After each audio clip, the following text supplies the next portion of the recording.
ৰাজ্যত আধাৰ কাৰ্ডৰ নামত ব্যাপক ধন সংগ্ৰহ ঠায়ে ঠায়ে বহিছে আধাৰ কাৰ্ডৰ কোলা বেহা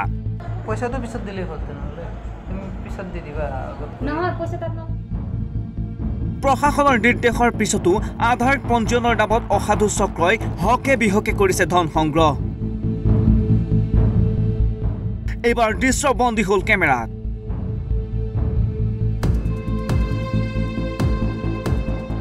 শোণিতপুৰ জিলাৰ চিৰাজুলীৰ হানিফুদ্দিন নামৰ এজন ব্যক্তিৰ আধাৰ কেন্দ্ৰৰ বিৰুদ্ধে ধন সংগ্ৰহৰ গুৰুতৰ অভিযোগ হানিফুদ্দিনৰ এই কেন্দ্ৰটোত আধাৰ কাৰ্ডৰ নামত অতদিনে সংগ্ৰহ কৰি আহিছে ধন সহজ সৰল লোকৰ পৰা এনেকৈ আধাৰৰ নামত অবৈধভাৱে ধন লৈছে এই কেন্দ্ৰটোত ঘটনা সন্দৰ্ভত ইতিমধ্যে জিলা উপায়ুক্তক ব্যৱস্থা গ্ৰহণৰ দাবী উত্থাপন কৰিছে স্থানীয় ৰাইজে কেমেৰাৰ পাছত এইবাৰ ৰঙাঘৰত বন্দী হ'বনে এই অসাধু চক্ৰ ওৰাঙৰ পৰা দীপজ্যোতি বৰুৱা ৰিপৰ্ট ইছান নিউজ